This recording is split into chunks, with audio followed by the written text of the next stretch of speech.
A 14-year-old boy who allegedly committed sexual assault inside Gates High School. The grand jury did not find enough reasonable evidence to file formal charges. He was initially to be tried as an adult on rape in the first degree and criminal sex act in the first degree. According to Gates police, the assault happened on Friday, September 17th. Police say they worked with the school district officials for a week on the investigation. The suspect was ultimately charged as an adult, but again, those charges have been dropped. This report, I'm Amy Goodman. We begin today's show with a shocking story about a Texas teenager who was accused of public lewdness and removed from her high school after she reported being raped in the band room at her school. It's Henderson High School in East Texas. Her rapist was punished by being sent to a disciplinary school. She was too. An admitted rapist to probation in Niagara County. The 20-year-old defendant pleading guilty to sexually assaulting 4 teenage girls. The judge said prison time would have been inappropriate. Here's Elwin Lopez. Tonight, outrage in New York after a judge ruled a man who pleaded guilty to sex crimes against 4 teenage girls, including rape and sexual assault, should not serve a single day in prison. I agonize. I'm not ashamed to say that I actually prayed over what is the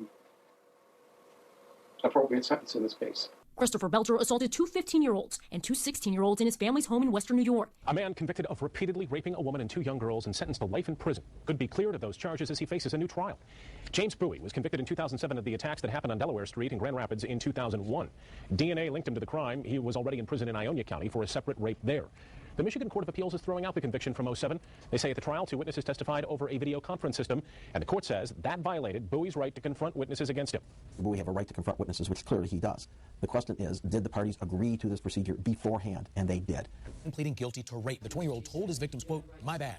The Massachusetts teen getting 2 years probation instead of prison time. ABC's Lindsay Janice is here with the latest on that. Good morning, Lindsay. Good morning, Amy. David Becker won't spend a single day behind bars, and if he follows the rules of his probation, he won't have a criminal record.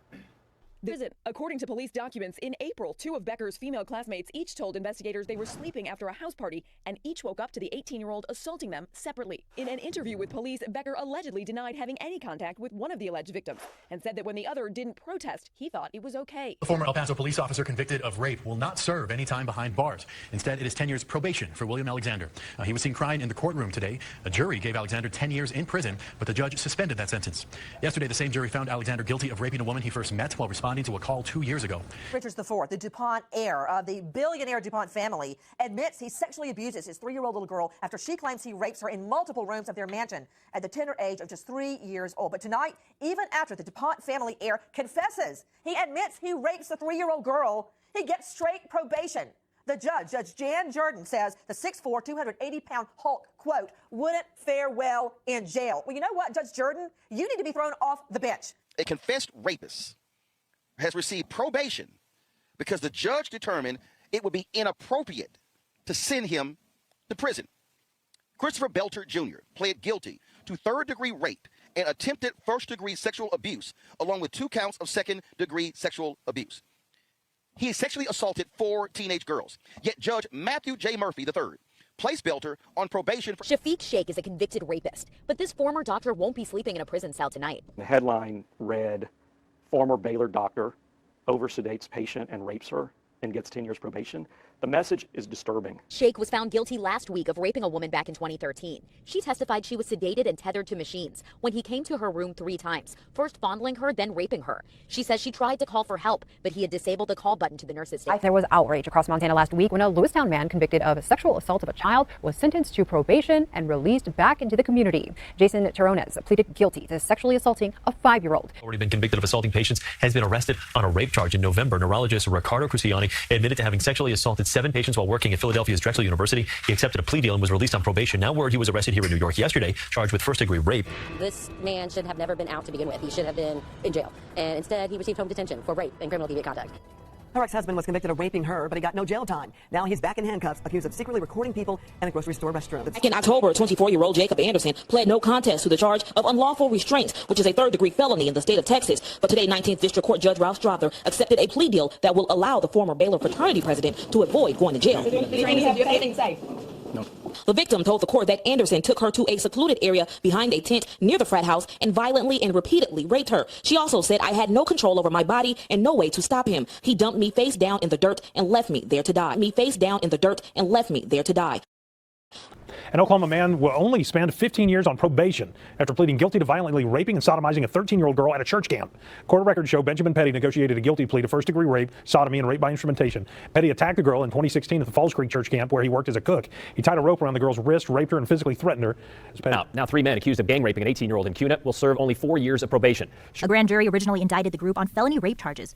Lou soccer club coach from St. Charles County was sentenced to 5 years probation for molesting a 16-year-old player in St. Louis County. Hugh Pat McVie pleaded guilty to 1 count of statutory rape second degree, 2 counts of statutory sodomy in the second degree. A mailman is sentenced for sexually assaulting a former coworker. According to the Connecticut Post on Friday, 31-year-old Dennis Wang got a suspended 2-year term. Then he's got 2 years probation after that. Wang pleaded guilty to assaulting a woman that he worked with in November. In South Carolina, this man charged with 2 sexual assaults pleads guilty to lesser crimes and goes home without serving time in prison. I need you to tell me that you're guilty of committing assault and battery in the first degree.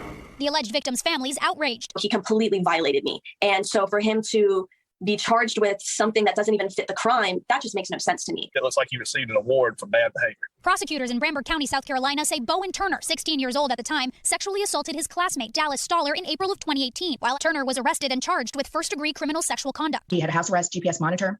His attorneys requested for that GPS monitor to be removed in April of 2019.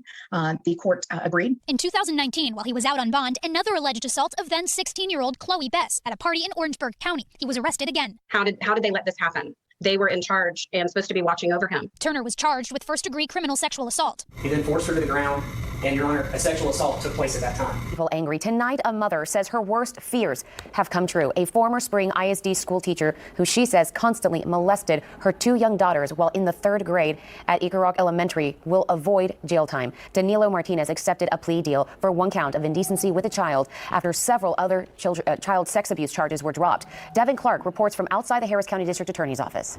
Instead of spending decades behind bars for the time being, Danilo Martinez will get 7 years probation. A furious foster father, the 11-year-old he's taking care of, raped by a 22-year-old man, and today he was released into a residential facility without serving a moment of jail time. 68-year-old Dr. Jeffrey Joel Abrams admitted to sexually assaulting female patients in his exam room and taking photos of their naked bodies. He pleaded guilty to 8 counts of sexual penetration of an unconscious person, 3 counts of sexual battery, and 1 count of possession of child porn, that is, involving pictures of an 8-year-old girl. He will serve 1 year on house arrest and 5 years probation. York High School student is facing a year on interim probation after admitting to raping a classmate. 19-year-old Elias Dowdy was 3 days from turning 18 when he raped the girl. According to the Buffalo News, the victim and her mother say the school did nothing to keep the 2 separate after the incident. The Rape Crisis Center says a Madison man convicted of child sexual assault is getting a slap on the wrist. Nathan McQuillan will serve probation, but likely won't see any prison time under a judge's ruling from this week. Rose Schmidt explains why. The judge imposed and stayed Nathan McQuillan's 3-year prison sentence, which basically means he won't be locked up unless he seriously violates his probation. That leaves police and survivor advocates asking why there wasn't a harsher punishment. Also tonight, a former doctor in Niagara Falls will not spend any time in jail for having sexual contact with a teenage patient, but he will have to register now as a sex offender. Robert Bull got 6 years of probation from City Court Judge James Faso after his guilty plea back in July to attempted 3rd-degree criminal sexual act. It happened during an after-hours medical appointment at the Golisano Center for Community Health in March. A Burlington County man accused of sexually assaulting a teenage waitress at his wedding reception is sentenced to probation. Matthew Amers pleaded guilty Thursday to indecent exposure, disorderly conduct, and simple assault. Under terms of the plea agreement, a judge in Pennsylvania sentenced Amers to 6 years probation. The more serious charges of indecent assault, imprisonment of a minor, and harassment were all dropped. A New Mexico foster parent convicted on 6 counts of rape. 64-year-old Manuel Preciado was arrested in 2015 after his 16-year-old foster son came forward saying he raped and molested him while he was staying in his Tucumcari home. Preciado took a plea deal and faced up to 6 years behind bars. Today in court, his attorneys argue the level of abuse was taken out of context and worried for the well-being of Preciado's wife if he were to be sent to prison. Judge Lewis McDonald sentenced him to time served and probation.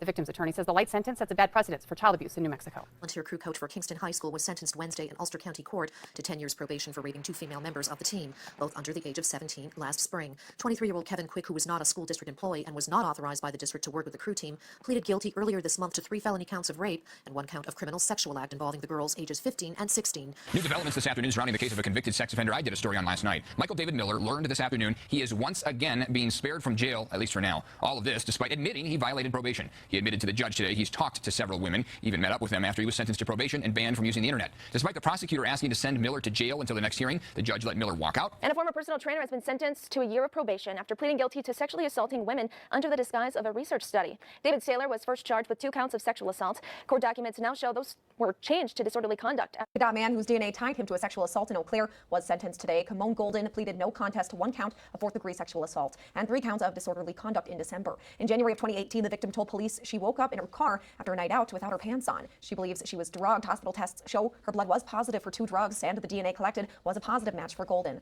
Today, Judge Emily Long sentenced Golden to 2 years of probation. If he does not get in any trouble during that time, the sexual assault charge would be expunged. Now to that false rape charge, 1 year in prison. That sentence tonight for the woman who falsely accused 2 football players from Sacred Heart University.